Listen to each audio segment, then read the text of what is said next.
me llamo Elena Brooks. Tengo 29 años, y 18 meses después de que mi madre y mi padrastro me corrieran de la casa con un solo dólar en la mano, ahí estaba yo, parada afuera de una subasta por quiebra, escuchando cómo planeaban recomprar su propio restaurante a precio de remate. Todavía no me habían visto. A través de la puerta de la sala de juntas alcancé a oír a mi padrastro asegurarle a su hijo que el abogado aceptaría su financiamiento de último momento. Luego soltó una carcajada y repitió la frase que tantas veces usó para tenerme trabajando semanas de 60 horas sin pagarme un solo centavo. Él es el dueño. Tú nomás eres la ayuda. Esa frase, en su momento, controló toda mi vida. Yo era quien abría el restaurante a las 5:30 de la mañana, quien organizaba los horarios, negociaba con los proveedores, cubría la parrilla cuando hacía falta. Calmaba a los clientes molestos y cerraba después de medianoche, mientras el hijo de mi padrastro se la pasaba invitando amigos al bar. Cuando por fin pedí que me pagaran, mi familia me llamó egoísta. Y cuando me negué a cubrir un turno más sin sueldo, cambiaron las chapas de la casa, dejaron 2 maletas en el porche y me pusieron un billete de $1 en la mano, como si fuera mi liquidación. Mi madre observaba todo desde la ventana y jamás abrió la puerta. Ahora el restaurante estaba en quiebra. Se vendían juntos el comedor, el equipo, el nombre del negocio y lo que quedaba del contrato de arrendamiento. Adentro, mi familia creía que el único postor serio era un grupo restaurantero de Columbus. Lo que no sabían era quién, durante todo ese tiempo, había estado revisando los documentos judiciales, consiguiendo financiamiento y preparando una oferta sellada que se presentó esa misma mañana. El abogado rompió el sello. El ganador de la subasta y nuevo propietario es. En ese momento abrí la puerta y entré a la sala. La mano de mi madre voló hacia su boca. Mi padrastro se quedó sin aire por un instante. La sonrisa segura del hijo se le borró de la cara. Todos se quedaron paralizados, sin decir palabra, mientras el abogado pasaba la mirada del papel a mí y terminaba de leer el anuncio. Antes de contarte el nombre que leyó en voz alta, y lo que hizo mi familia cuando entendió por qué yo estaba ahí, dime qué hora es donde tú estás y desde dónde me estás viendo. Quiero saber qué tan lejos va a llegar la historia de Elena esta noche. 18 meses antes, Caldwell's Grill era un asador que apenas llevaba 11 meses abierto, a un lado de la carretera, en las afueras de Dayton. Mi padrastro, Grant Caldwell, lo había comprado y puso a su hijo de 26 años, Derek, como dueño en los papeles. Mi madre, Linda, le decía el regalo de Grant para la nueva generación. Y yo era la generación que se suponía debía hacer que ese negocio funcionara. Me había mudado al sótano de su casa mientras Linda se recuperaba de una cirugía de rodilla, y mientras yo terminaba mi carrera técnica en administración de negocios en Sinclair Community College. Grant me convenció de renunciar a mi trabajo en la panadería, diciendo que el restaurante solo necesitaría ayuda familiar por unas semanas. Podía vivir ahí sin pagar renta, me dijo, y Derek me pagaría en cuanto el negocio empezara a dar ganancias. Le creí, porque Linda no dejaba de repetirme, nomás ayúdanos a pasar el primer año. Si soy honesta, sentía que se lo debía. Después de que mi papá murió, ella trabajó en 2 empleos para que yo pudiera seguir estudiando, y esa vieja deuda emocional resurgía cada vez que pensaba en irme. Las pocas semanas se convirtieron en 11 meses sin sueldo. Llegaba a las 5:30 de la mañana para recibir las entregas, cubría a los que faltaban, trabajaba de anfitriona o en la estación de expo, capturaba facturas. Revisaba el costo de los alimentos y armaba los horarios desde cero. Derek, mientras tanto, solo cambiaba turnos para favorecer a sus amigos. Por las noches, yo cubría a quien renunciara. Derek llegaba como al mediodía, con un suéter bordado que decía dueño. Invitaba hamburguesas y bourbon gratis a sus amigos, y luego me pasaba a mí los vasos vacíos. Si un cliente elogiaba el servicio, él se llevaba el crédito. Si un corte se tardaba, anunciaba que su media hermana no sabía trabajar bajo presión. Grant revisaba las cámaras desde su celular y me llamaba si me sentaba 5 minutos, pero cuando Derek regalaba una cuenta de $400 a sus amigos, eso sí era estrategia de mercadotecnia. Un sábado, Derek prometió cena a 18 amigos después de la hora de cierre. Mientras yo reabría la cocina con un solo cocinero, él seguía bebiendo con ellos. Cuando se retrasaron 2 órdenes, Me señaló frente a todo el comedor y dijo, disculpen, la ayuda se le olvidó cómo funciona un reloj. La gente se rió. Yo sonreí hasta llegar al refrigerador grande, y ahí sí me sostuve de un estante para que nadie viera cómo me temblaban las manos. El lunes siguiente, puse una propuesta de sueldo sobre el escritorio de Grant, $15 la hora, sin pago retroactivo, y un horario fijo. Derek se recargó en la puerta mientras Linda le daba vueltas a su anillo de bodas. Grant me regresó la hoja. Derek es el dueño. Tú nomás eres la ayuda. Tu cuarto y tu comida, ese es tu pago. Cuando le recordé su promesa, dijo que las promesas de cuando abrieron el negocio no eran ningún contrato. Derek preguntó si pensaba cobrarle a mi propia madre por haberme criado. Y ahí Linda se puso de su lado. No sabes lo malagradecida que te oyes. Si te vas, me estás abandonando a mí y a todo lo que sacrifiqué por ti. Sus palabras dolieron más que las de Grant, porque ella sabía exactamente dónde apretar. Estuve a punto de disculparme. Pero entonces recordé 11 meses de depósitos con el nombre de cada empleado, menos el mío. Doblé la propuesta. Termino mi turno de hoy. Después de eso, no vuelvo a trabajar aquí a menos que me paguen. Entonces no vives bajo mi techo, respondió Grant. Esa noche encontré una chapa nueva y 2 bolsas de basura en el porche, 4 cambios de ropa, mi laptop, cosas de aseo personal y la fotografía de mi padre. Todo lo demás se quedó adentro. Linda miraba por la ventana, llorando pero sin moverse. Derek abrió la puerta apenas un poco, lo suficiente para aventarme un billete doblado a los pies. Tu liquidación. $1. Grant amenazó con llamar a la policía si volvía a acercarme. Linda susurró, por favor, no lo hagas más difícil. Guardé el billete dentro de mi libreta de contabilidad, cargué las bolsas hasta mi viejo Corolla y volteé a ver la casa una última vez. Linda levantó una mano, pero nunca llegó a tocar la chapa. ¿Tú qué habrías hecho? Exigir el pago que te ganaste aunque perdieras el techo, o seguir trabajando gratis con tal de mantener una familia que solo estaba en paz mientras tú te quedabas callada. Esa primera noche dormí bajo las luces del estacionamiento de un supermercado, con $73 en mi cuenta, poca gasolina, y ese billete de $1 que me negué a gastar. A las 3 de la madrugada, Linda me escribió, si te disculpas antes del desayuno, tal vez Grant reconsidere las cosas. Ni una sola vez me preguntó si estaba bien. El coraje me duró hasta el amanecer. La vergüenza llegó con la luz del día. Por un momento pensé en regresar, no porque Grant tuviera la razón, sino porque la humillación a veces hace que hasta un sótano con candado parezca un acto de misericordia. En cambio, me bañé en el gimnasio de la universidad y fui a pedir trabajo a cada restaurante cercano. Morning Bell me contrató después de que su dueña, Naomi Patel, me viera calmar a un cliente cuyo pedido en línea había desaparecido del sistema. El sueldo era modesto, pero las propinas eran reales, y cada minuto trabajado quedaba registrado en un recibo de nómina. Trabajaba el turno de desayunos, iba a 2 clases por la noche, y cerraba 3 veces por semana en la parrilla de un hotel.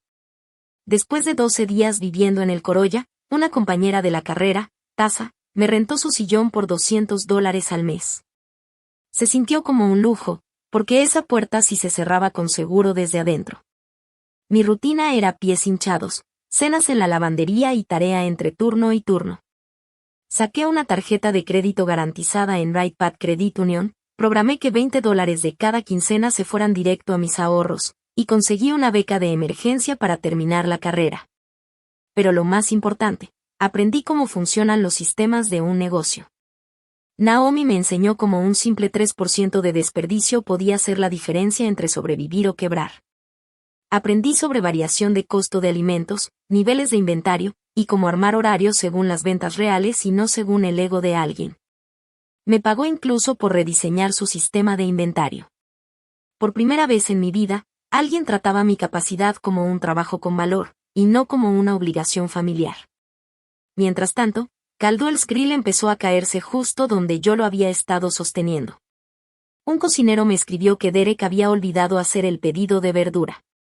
Un proveedor me llamó por una factura vencida. Tuve que pedirle que me quitara de esa cuenta. Después llegaron las reseñas malas, esperas de hora y media, Un solo mesero para todo el salón, las costillas cambiando de receta cada semana. Cada mala noticia me daba una satisfacción que me hacía sentir culpable, y luego venía el miedo de que disfrutar su desgracia me estuviera volviendo igual a ellos. 4 meses después, Linda me llamó desde un número desconocido. Empezó diciendo, «Tu mamá te extraña». Y enseguida preguntó dónde había guardado yo la lista de precios de los proveedores. Le dije que podía entregar esos documentos del negocio en cuanto me pagaran lo que me debían. «Entonces esto es venganza», me dijo. «No. Esto es un límite», le contesté. Me advirtió que Derek era muy sensible ante el fracaso público. Nadie, en cambio, se había preocupado nunca por mi sensibilidad ante la humillación pública. Aún así, lloré después de colgar. Extrañar a mi madre no significaba que estar cerca de ella fuera seguro, y saber eso no hacía que dejara de extrañarla. Para el 7º mes, mi cuerpo empezó a cobrarme la factura. Con fiebre, en medio de un turno doble, se me cayó una charola porque mi mano simplemente dejó de responder.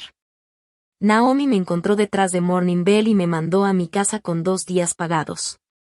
Descansar también es mantenimiento, me dijo. El equipo se descompone cuando el dueño lo ignora. Y las personas también. Esa noche escribí un correo para darme de baja de la escuela. Pero entonces vi el billete de $1 dentro de mi libreta de contabilidad. Derek lo había dejado ahí para probar que mi trabajo no valía nada. Decidí que sería la última vez que alguien más pusiera precio a mi vida. Para el 9º mes ya rentaba mi propio cuarto, había terminado la carrera, y era gerente asistente de Morning Bell. Dejé los turnos del hotel y me hice cargo de los horarios, las compras y los reportes de costos. Cuando los precios subieron, cambiamos el menú en lugar de recortar horas de trabajo. Cuando el sello de un refrigerador falló, Naomi lo mandó a arreglar antes de que se echara a perder la comida. En Caldwell's, en cambio, Grant retrasaba el mantenimiento y usaba el dinero de la nómina para pagar la hipoteca. Derek seguía dando fiestas gratis, porque prefería un salón lleno de amigos que no pagaban, a un salón vacío pero honesto. Desde la puerta de un mismo negocio, nuestros caminos se separaron por completo. Yo aprendí lo que de verdad significa ser dueña de algo, mientras los dueños de nombre se acababan consumiendo lo poco que quedaba. El día de mi graduación dejé un asiento vacío junto a Tasa, aunque nunca invité a Linda. Una parte infantil de mí seguía esperando que apareciera de la nada y me dijera que estaba orgullosa. No apareció. Naomi sí fue, después de trabajar todo el turno de desayunos, y me regaló una calculadora con mi nombre grabado. Lloré en el estacionamiento, avergonzada de que la amabilidad de alguien más todavía se sintiera, en el fondo, como una traición a mi madre. Fue ahí cuando entendí que reconstruirme no se trataba solo de ganar dinero. Se trataba de dejar que la gente buena importara en mi vida sin pedirle permiso a quienes me habían lastimado. Al comenzar mi 2º año, Naomi me dio la 2ª sucursal de Morning Bell, seguro médico, un salario fijo, y la primera llave de un negocio que alguien me entregaba sin cargo de culpa. La estabilidad me mostró que tanto me había entrenado Caldwell's para el desastre. Revisaba las cámaras a medianoche, rehacía horarios que ya estaban bien hechos, y cubría cada falta yo misma. Naomi terminó por cerrarme la laptop de un golpe. Ser necesaria no es lo mismo que ser valiosa, me dijo. Grant me había enseñado a demostrar mi valor a punta de agotamiento, y desaprender eso me costó más trabajo que aprender costos de alimentos. Esa lección se puso a prueba un domingo, en plena hora pico, cuando la máquina de lavar trastes dejó de calentar y 2 empleados faltaron el mismo día.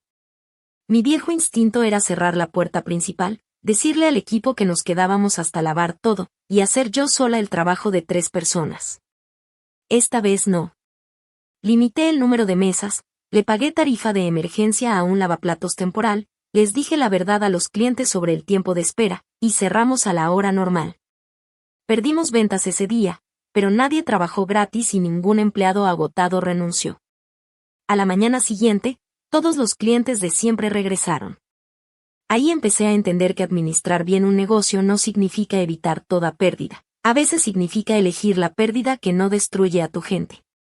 También tuve que enfrentar una verdad menos bonita. Yo era mejor administradora que Derek, y una parte de mí quería que el mundo entero se enterara. Me imaginaba con las cuentas en orden y el comedor lleno, mientras sus propios amigos lo veían fracasar. Esa fantasía me daba vergüenza. Una consejera me preguntó una vez, ¿tú quieres construir una buena vida, o quieres obligarlos a presenciarla?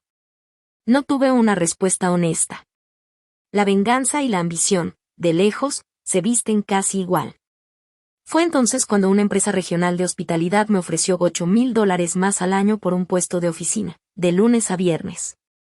La reclutadora me describió horarios fijos, días festivos pagados, y ni una sola llamada de emergencia desde una cocina. Después de años de inestabilidad, esa oferta se sentía como la prueba de que por fin había logrado escapar. Hasta firmé el formulario preliminar para la verificación de antecedentes.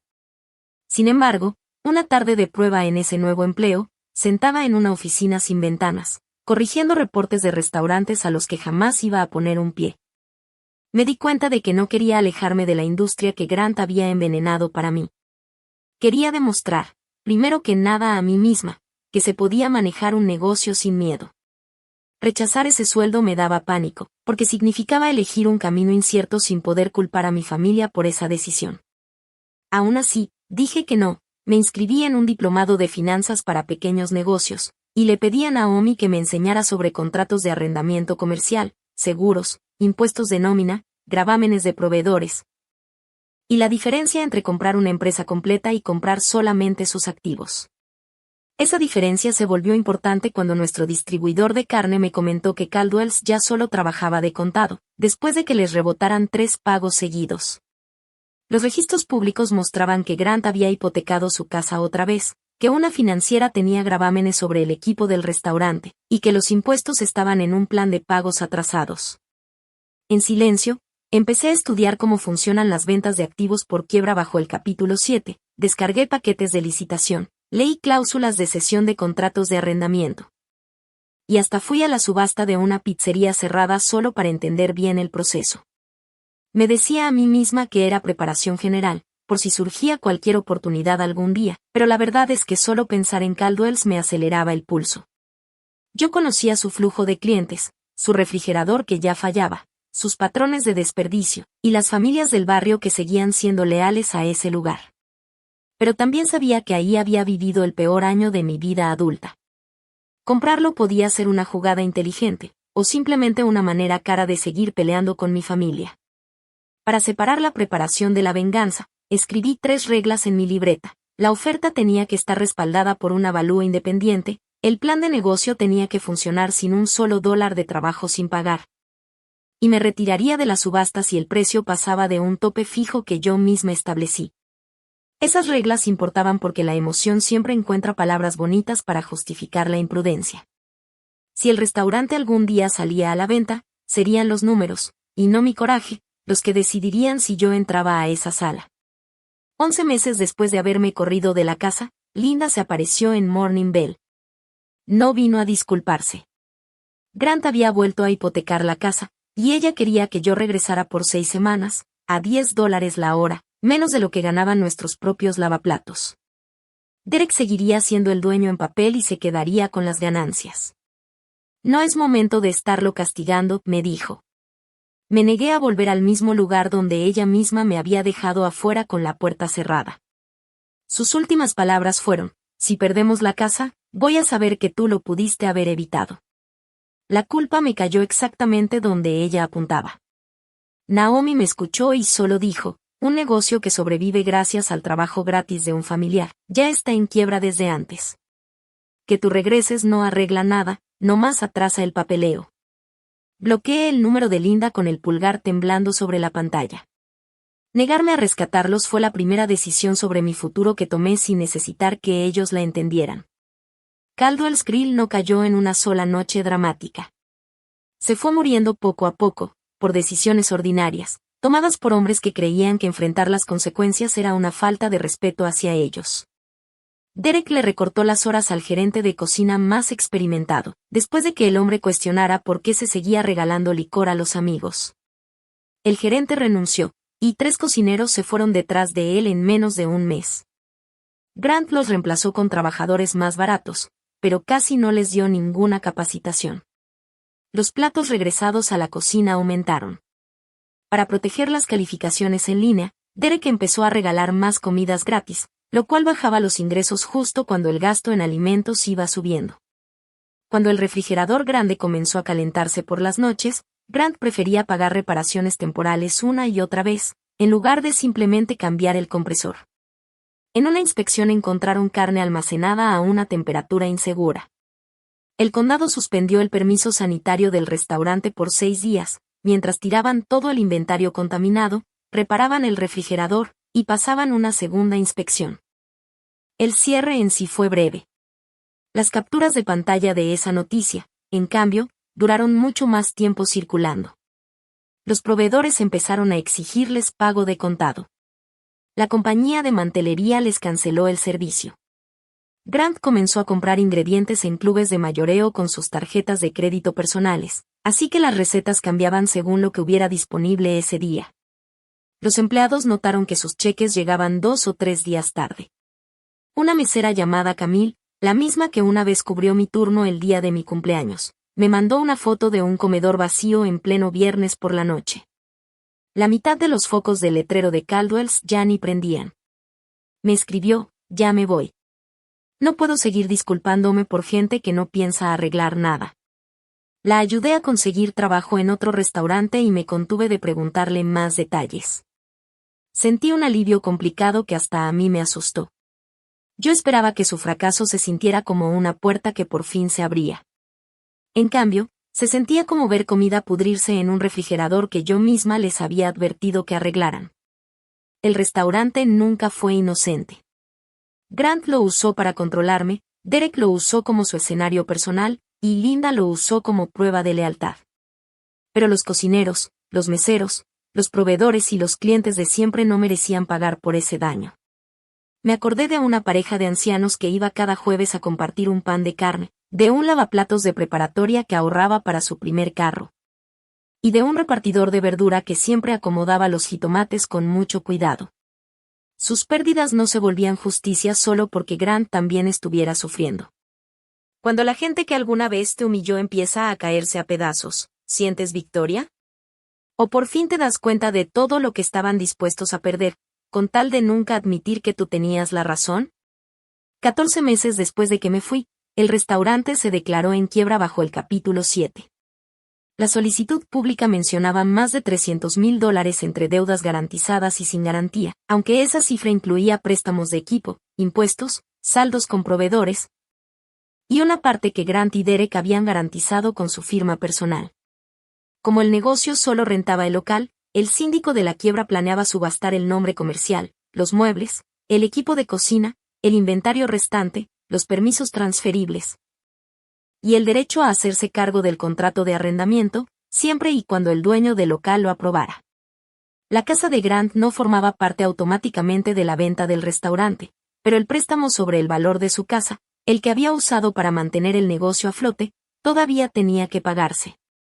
Esa diferencia importaba, la quiebra iba a cerrar una herida, pero iba a abrir otra.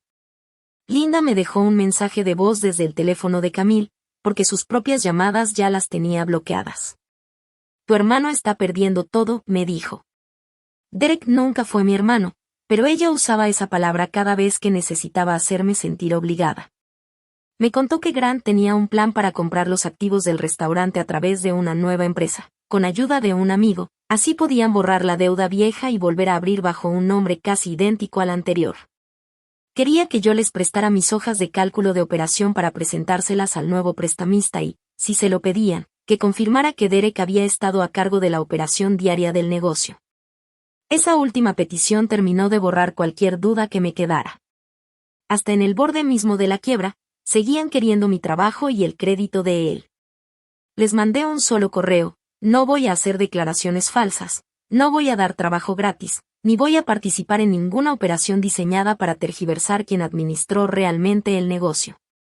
No me vuelvan a contactar sobre el restaurante. Y así fue. Poco después apareció el aviso oficial de la subasta. Lo leí durante mi hora de comida, cerré el navegador, y me fui a caminar 3 vueltas a la manzana. Esa noche lo volví a abrir. La oferta mínima calificada era de $65,000, Muchísimo menos de lo que costaría abrir un restaurante similar desde cero, pero los postores también necesitaban comprobar que tenían el dinero. Dar un depósito del 10%, conseguir la aprobación del dueño del local, y cerrar la compra en un plazo de 15 días hábiles. El equipo necesitaba reparaciones. La marca cargaba con reseñas terribles. Se necesitarían al menos $30,000 de capital de trabajo antes de poder reabrir. No era ninguna ganga para alguien que solo buscara un momento dramático. Era una oportunidad únicamente para alguien que supiera, con exactitud, qué era lo que estaba roto. Armé 2 modelos financieros. El primero suponía que compraba una cafetería sin ninguna relación con mi historia, con un flujo de clientes parecido. El segundo suponía que adquiría los activos de Caldwell's, tiraba el menú anterior, cerraba para remodelar, y reabría bajo un nombre nuevo. A propósito, hice el modelo de Caldwell's más duro que el otro, ventas de apertura más bajas, reparaciones más caras, y ningún valor sentimental asignado a nada. Aún así, ese modelo dio el mejor retorno a 3 años, porque la renta estaba por debajo del precio de mercado y buena parte de la cocina se podía rescatar. Odié que la respuesta fuera tan racional. Si los números hubieran fallado, habría podido alejarme y llamarle a eso sanar. En cambio, los números me obligaron a decidir si de verdad le tenía miedo a una mala inversión, o si le tenía miedo a que comprar ese lugar dejara ver que tanto seguía queriendo que ellos por fin me vieran. Le llevé los 2 modelos a Naomi, sin decirle todavía cuál era el restaurante detrás del segundo. Se pasó 2 noches revisando mis supuestos de personal, condiciones con proveedores, estimados de reparación, y el pago de la deuda. Al final, tocó con el dedo el modelo más conservador y me dijo: este local está feo, pero el contrato de renta vale oro. ¿Por qué finges que no sabes de cuál restaurante estamos hablando? Ahí le conté todo, los meses sin pago, el billete de $1, la puerta con chapa nueva, la petición de Linda para que regresara, y el plan de la familia para comprar los activos a través de una empresa nueva. Naomi no me dio ningún discurso sobre el destino. Solo me hizo la pregunta que haría cualquier buen inversionista. Si ellos nunca se enteraran de que fuiste tú quien lo compró, ¿de todas formas querrías manejar ese negocio? Me fui a mi casa sin responderle. A la mañana siguiente, pasé en el carro frente al restaurante ya apagado, y por fin pude ver en qué se podía convertir: un menú más corto, una política de propinas por escrito, horarios predecibles. Y ni un solo minuto más de trabajo familiar sin pagar. Yo no quería Caldwell's como un trofeo. Quería ese lugar porque sabía, con exactitud, cómo hacerlo honesto. Naomi accedió a invertir $62,000 a cambio de un 30% del negocio y de controles financieros formales. Yo pondría 22,000, casi todos mis ahorros, y me quedaría como dueña mayoritaria y gerente operativa. Aún así, faltaba dinero para el capital de trabajo. Mi cooperativa de crédito me rechazó la primera solicitud de préstamo porque el negocio que quería comprar estaba en quiebra, y yo no tenía más garantía que un Corolla ya bastante cansado. Rehice toda la solicitud, separé la compra de activos de las reservas de operación, conseguí cotizaciones de reparación por escrito. Y obtuve una carta del dueño del local diciendo que consideraría cederme el contrato de arrendamiento si yo firmaba como aval personal. En la segunda revisión, la cooperativa aprobó un préstamo comercial de $38,000, condicionado a que ganara la subasta, a que Naomi depositara su parte, y a que se aprobara la cesión del contrato. La tasa de interés era más alta de lo que hubiera querido. Mi firma sería personal. Si el restaurante fracasaba, la empresa podía desaparecer, pero el préstamo me iba a seguir a donde fuera. Durante 6 noches calculé cuánto tiempo podría sobrevivir sin cobrar sueldo. Si las reparaciones se pasaban del presupuesto por un 15%, tendría que atrasar la reapertura. Si las ventas arrancaban un 20% por debajo de lo esperado, solo alcanzaría a cubrir nómina durante 14 semanas sin conseguir más capital. Perder la subasta me costaría los gastos de investigación, pero al menos recuperaría el depósito. Ganarla y fracasar me costaría mis ahorros, mi crédito, mi relación con Naomi, y posiblemente terminaría durmiendo otra vez en el sillón de alguien más. Saqué el billete de $1 de mi libreta y lo puse junto a la garantía del préstamo. 18 meses antes había arriesgado quedarme sin techo por negarme a trabajar gratis.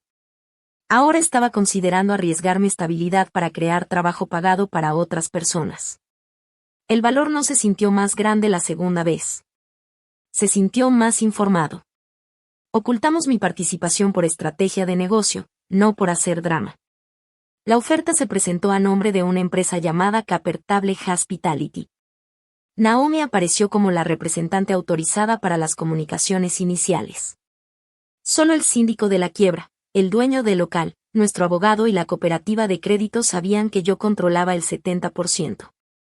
Si Grant se enteraba de que yo estaba detrás de la oferta, podía presionar a Linda, contactar al dueño del edificio, asustar a los empleados, o simplemente subir el precio nomás para dejarme fuera. No le dije nada ni a Tasa, ni a Camille, ni siquiera a mi consejera. Cuando Linda me escribió preguntando si ya sabía quiénes eran los de Columbus, no le contesté. La nueva empresa que Grant proponía apenas cumplía los requisitos. Su amigo le dio una carta de comprobación de fondos, pero le exigió que Grant aportara efectivo al cierre de la operación, dinero que en realidad no tenía sin pedir otro préstamo más. Derek se tomaba la subasta como puro trámite. Publicó en redes que Caldwell se iba a regresar después de reestructurarse, y en privado les prometió a sus exempleados que sus puestos iban a volver. Grant, por su parte, les llamaba a los proveedores y le echaba la culpa de la quiebra a la inflación, a la deslealtad del personal y a mi salida. 2 proveedores se negaron a darle nuevos términos de pago. Otro le exigió pago por adelantado. Las consecuencias ya empezaban a extenderse más allá del expediente judicial. Los posibles socios de Grant se enteraron de los pagos rebotados, varios gerentes rechazaron entrevistas de trabajo con él, y toda la reputación que Grant había pulido durante años terminó reducida a una sola pregunta. ¿De verdad iba a pagar lo que prometía? La mañana de la subasta firmé los documentos finales de financiamiento a las 7:10 de la mañana. Me temblaba tanto la mano que el abogado me preguntó si necesitaba un vaso de agua. Los postores calificados entregaron sus ofertas selladas, con permiso para que el síndico hiciera rondas adicionales si hacía falta. El grupo de Grant ofreció $71,000. Un operador regional ofreció $78,000. Capertable ofreció $84,000, y aceptamos cerrar sin ninguna cláusula de inspección, porque ya habíamos hecho nuestra propia inspección durante el proceso de investigación previa. El operador regional se retiró. Grant pidió 15 minutos para llamar a su prestamista, y subió a $85,000. Naomi me volteó a ver, esperando mi decisión. Nuestro tope era $92,000, pero cada dólar extra reducía nuestro capital de trabajo. Autoricé $88,500, y agregué un compromiso de recontratar a cualquier empleado actual que pasara la revisión estándar de contratación. Grant ya no pudo comprobar fondos para subir más. El síndico aceptó nuestra oferta, sujeta a la documentación final. Yo pude haberme quedado afuera y dejar que nuestro abogado anunciara solamente Capertable Hospitality, pero los documentos de cesión requerían mi firma como socia administradora. Y esconderme después de ganar habría convertido una decisión de negocios en una broma de mal gusto.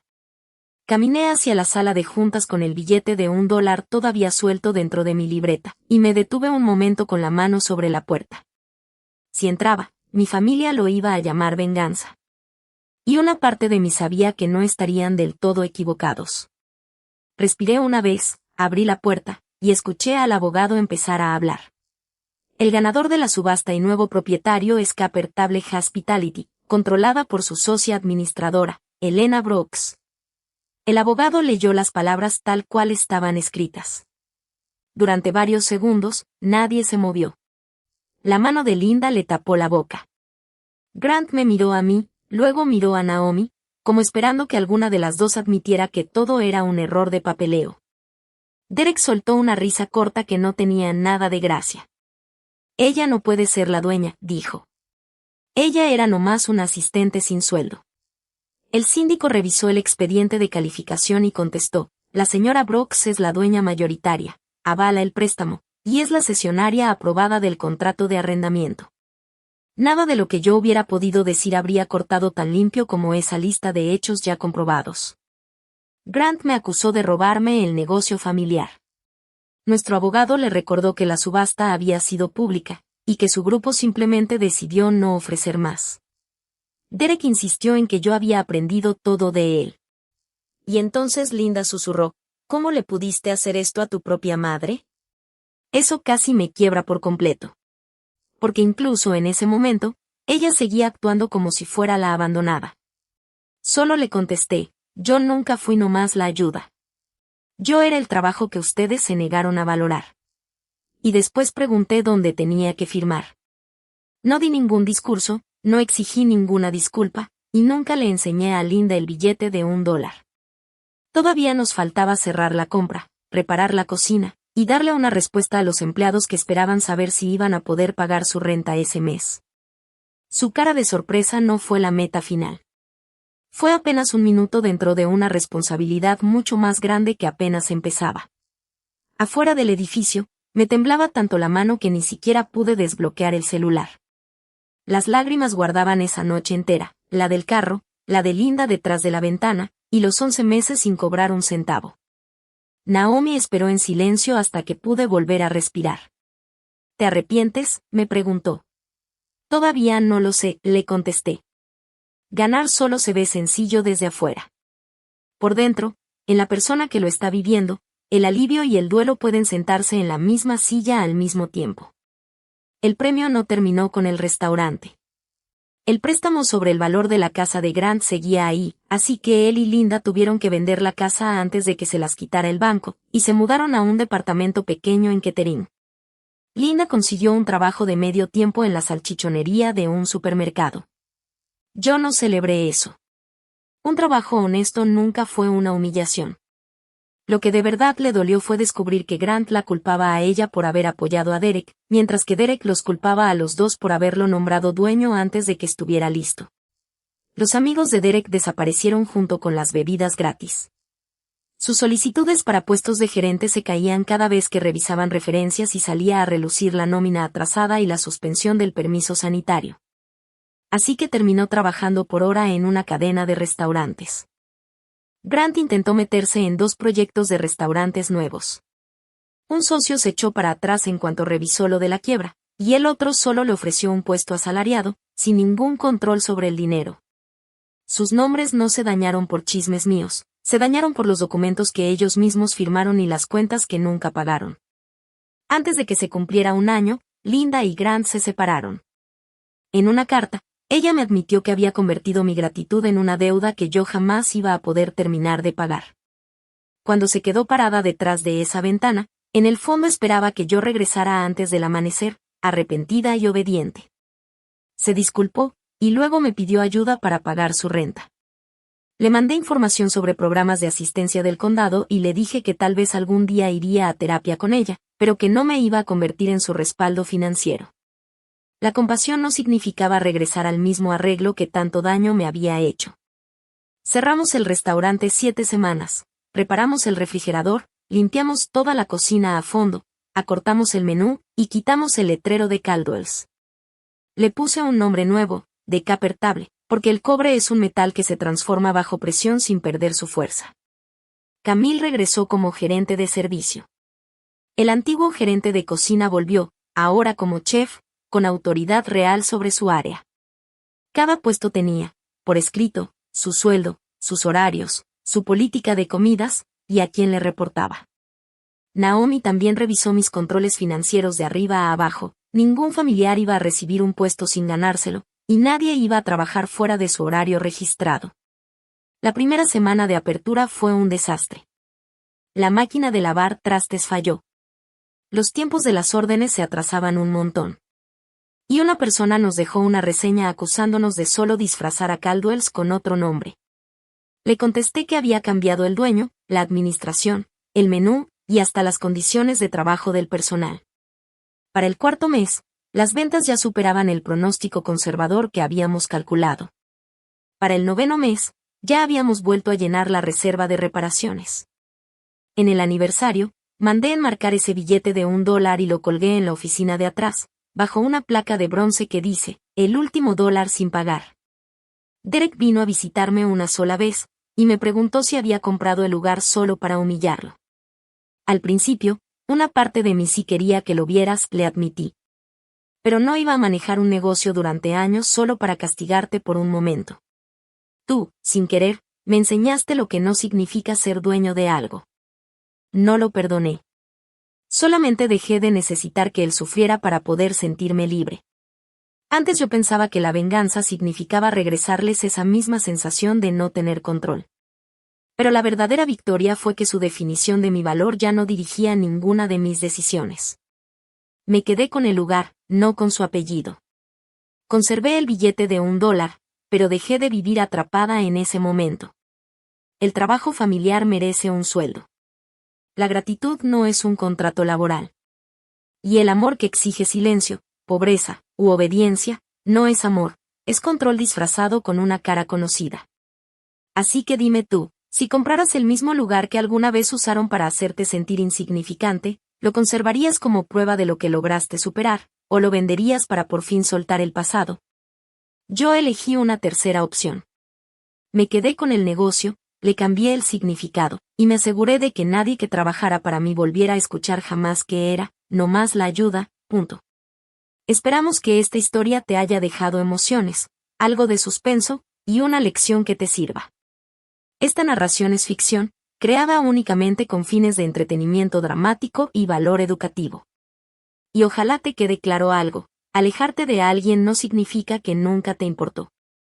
A veces significa que te importó durante mucho tiempo, que lo intentaste lo suficiente, que sufriste lo suficiente, y que al final decidiste que tu propio corazón también merecía cuidado,